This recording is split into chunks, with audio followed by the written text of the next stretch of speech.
여러분 좋은 아침입니다.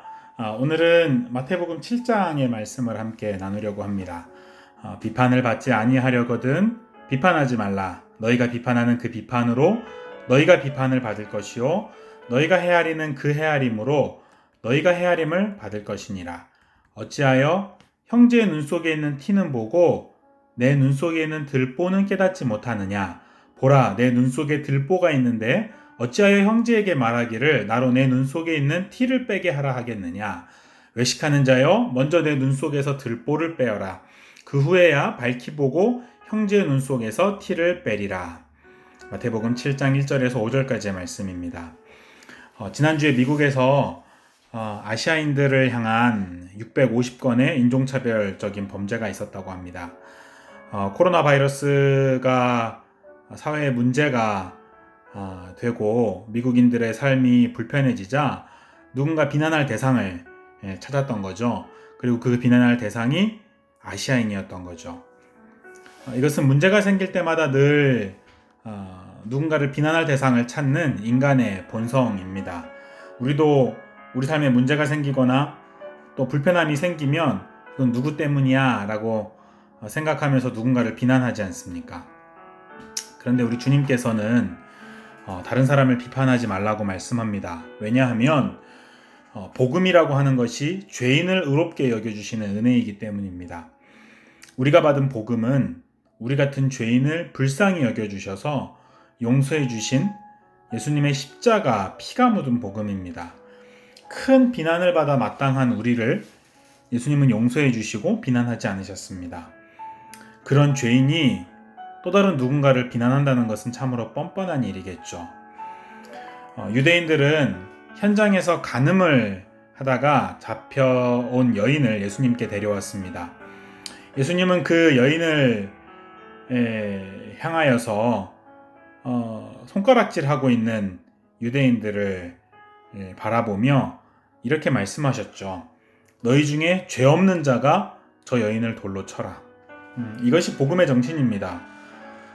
유대인들 중에서 비난받을 일, 정죄받을 일 없는 사람이 누가 있었겠습니까? 그래서 너희 중에 죄 없는 자가 돌로 치라는 예수님의 말씀을 듣고 모두가 다 돌을 손에서 놓고 떠나가게 되었습니다. 우리 가운데 비난받을 일이 하나도 없는 사람이 있습니까? 그런 사람들이 다른 사람을 비난할 자격이 있습니다. 그러나 우리 중에 그런 사람은 없습니다. 그래서 주님께서 말씀하시기를 다른 사람 비판하지 말라, 비난하지 말라 하고 말씀하는 거죠. 이 비판이라고 하는 것은 아주 저주스러운 습관이에요. 사람들 중에는 입만 열면 다른 사람 비판하는 사람이 있습니다. 입만 열면 다른 사람의 문제점 끄집어내는 사람, 숨어있는 문제들도 찾아내서 다른 사람 비판하는 사람 있죠. 그런데 그런 사람들은요, 자신이 다른 사람을 비판했던 그 기준대로, 그 잣대대로 비판을 돌려받습니다. 조국 사태 때문에 사회가 어지러웠을 때 조국의 적은 조국이다 라는 유행어가 있었습니다. 조국 교수가 예전에 누군가를 비판하기 위해 썼던 트위터 글들이 다시 다 자신에게로 돌아와서 조국을 비난한다 라는 그런 내용이었죠. 조국 사태에 대한 판단은 우리의 몫이 아니니까요. 그것을 차치하고서라도 누군가를 비판한다는 것은 그 기준대로 또다시 나 자신이 비판을 받게 된다는 의미입니다. 그래서 누군가를 비판한다는 것은 굉장히 두렵고 굉장히 저주스러운 일입니다. 그런데 이 땅에는 비판할 것들이 정말 많지요. 문제없는 땅이 아닙니다. 사람들을 보면요, 문제없는 사람이 없습니다. 비판할 것들이 너무 많죠. 털어서 먼지 안 나온 사람 없습니다. 그러면 그 모든 문제들을 다 덮고 넘어가라는 말씀인가? 그건 아닙니다. 성경은 다른 사람에게서 문제가 보이거든 다른 사람 고치려고 하지 말고 거울을 바라보고 그 문제를 자신에게 적용해서 자신을 고치라고 말씀합니다. 다른 사람을 바라보고 다른 사람의 눈에서 티가 보이거든 그 다른 사람의 눈에 있는 티를 고치려고 하지 말고 혹시라도 내 눈에도 티가 있는 것은 아닌지 자기 자신을 되돌아보라는 거죠. 그리고 자기 자신의 눈에 있는 들보를 빼내라는 겁니다. 기독교는요, 남을 고치는 종교가 아니라 나를 고치는 종교입니다. 나를 고쳐서 남을 살리는 종교입니다. 남을 비판하지 않고 다른 사람의 문제를 바라보면 자신의 문제를 고치고 자신의 문제를 고쳐서 다른 사람의 허물은 오히려 덮어주는 것이 기독교 정신입니다. 그것이 천국이죠. 여러분 혹시 비판하는 습관 가지고 있습니까? 다른 사람을 늘 고치려고 하나요? 저는 여러분이 칭찬하고 격려하는 습관을 갖기를 바랍니다. 다른 사람을 고치기보다 자신을 고치려고 하기를 바랍니다. 예수님은 죄가 없음에도 불구하고 자신이 십자가에 달려 죽으셨고 죄인인 우리들을 도리어 의롭다고 여겨주셨습니다. 자신이 십자가에서 죽으심으로 우리를 살리셨고 자신이 매에 맞으시면서 우리를 고치셨습니다. 우리 그리스도인이 가야 할 길은 바로 이 예수님의 삶입니다. 오늘부터 당장 그 저주스러운 남을 비판하고 남을 판단하고 남을 고치려고 하는 습관을 버리기를 바랍니다.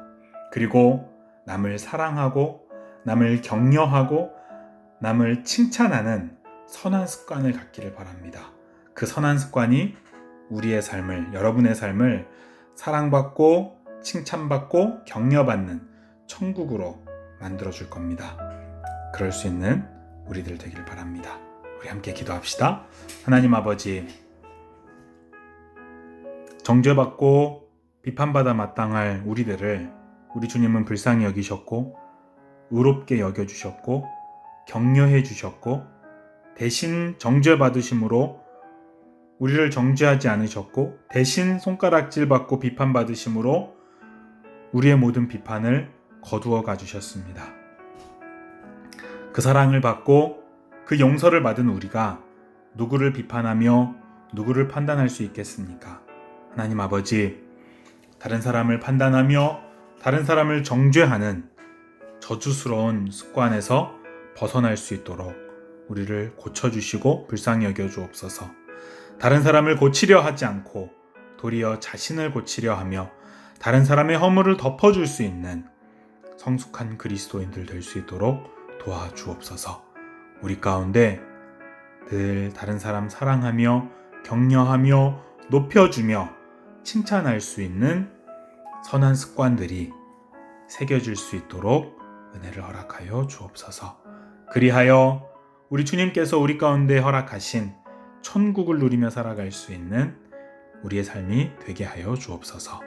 거룩하신 예수님의 이름으로 기도합니다. 아멘.